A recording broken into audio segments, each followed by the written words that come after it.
Hi guys, I switched from a $300 Android Wear watch like this one here, TicWatch Pro 3 Ultra GPS, something like that, to a $30 Temu watch. And so now the question is, what's missing?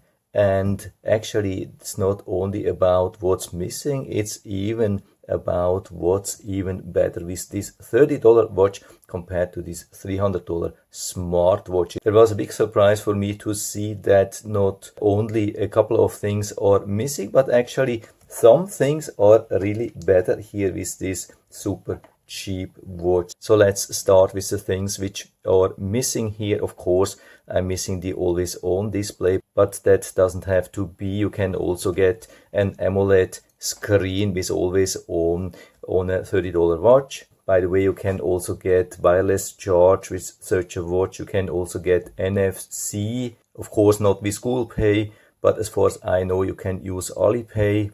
I've never used that, but it seems to be possible. Of course, the biggest difference usually is that we have a Play Store or like an app store here with the more expensive watch like the Android Wear, and if we have also an Apple Watch, then we have an app store. Here with these cheaper watches, usually there's no app store. I've never seen a real app store with a $30 watch. These things are just not available. So you have what you have, but usually there are a lot of these apps installed. Yeah, this watch seems to have quite some problems when I'm not wearing it. Now it's a little bit better. I don't know what the problem was. You can see you really have a lot here as well, but nothing you can install later. Of course, it's possible that they do a firmware upgrade, but usually they are not adding additional features. So the thing which I'm missing here from this watch a lot is the automatic response possibility to messages like WhatsApp or SMS.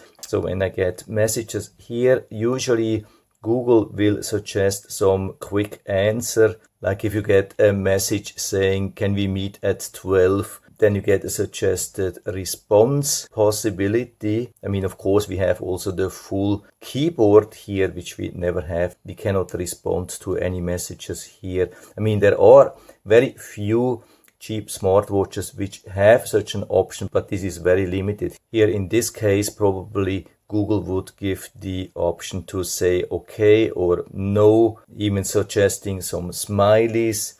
And so you don't have to use the keyboard. You can just hit one of the possible answers and reply. This is something really convenient here, which I've never really seen on a cheap smartwatch. Then the voice recording, but the voice recording is being removed with Android Wear 3.0, I heard. And there are also some cheaper smartwatches which have the voice recording, so it's not a general thing. The always on display was already talking about. That's not here on this watch, but you can definitely get it on a $30 watch. But with a $300 watch like with Android Wear or Apple Watch, you can definitely expect the always on display. And that was pretty much already it regarding the missing functions. But I mean, this is $300, this is $30. So when we are expecting a life duration of 2 years, we could buy a new $30 smartwatch every 2.5 months to come to the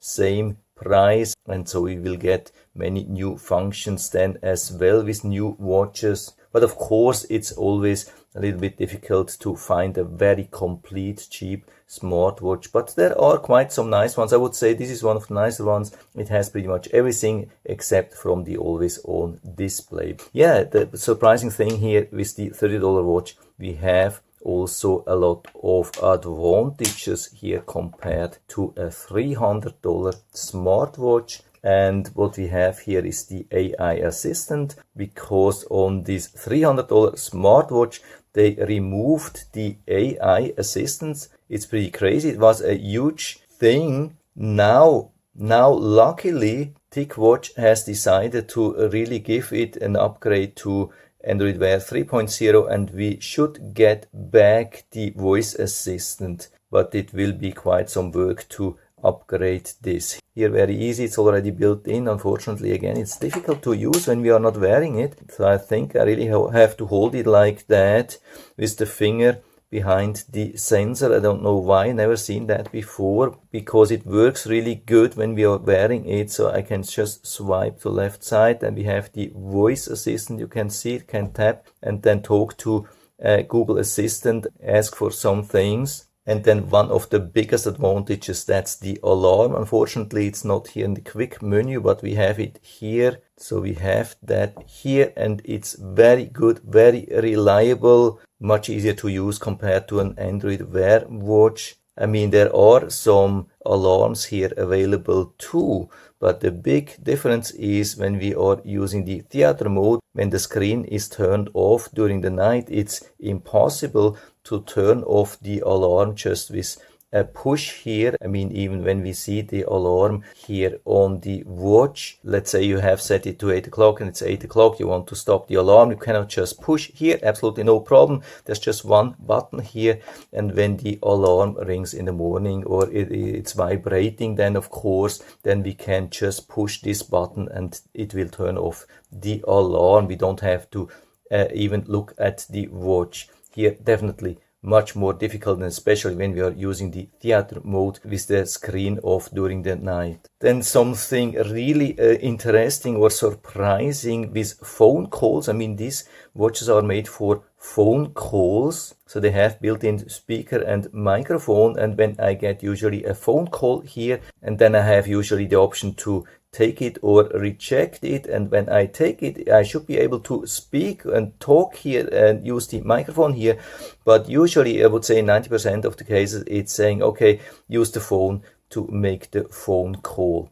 And then you have the phone in your pocket, you have to first grab it. The phone call is already ongoing. People are then maybe thinking, what's going on? They accepted the call and nobody's talking. Here, definitely much easier. We have this phone menu with the keypads, with the contacts, call history. And so when we get a phone call here, we also have the two options to reject or take the call. But when we take the call, it is always using then this watch or the microphone and speaker of this watch here to make the phone call much more reliable than here. And then of course the battery runtime, usually with most Android Wear watches or Apple Watch, we have around 1 day battery runtime. Here it's 3 days. That's one of the longest with such a watch, but here we can easily get up to 7 days. And of course the thing, when this thing breaks, when you drop it, when it gets water damage, then $30 is lost, but here $300 would be lost. And there are even some fancy new features which we have here on this watch, which are not available on all the more expensive watches, and that's for example the blood glucose level. I have this here, can see that here. It's measuring that 24/7, also transmitting the data to the phone app. I can do also real-time measurement. I'm not sure how accurate this is. Maybe I will do a video about that. But this is something which is not existing on any expensive Android Wear watch and also not available on the Apple Watch. That's something really interesting. I mean, this watch here in general, I would say, has much more than most people would expect. Again, we have the full menu here, which you can see all these really nice apps.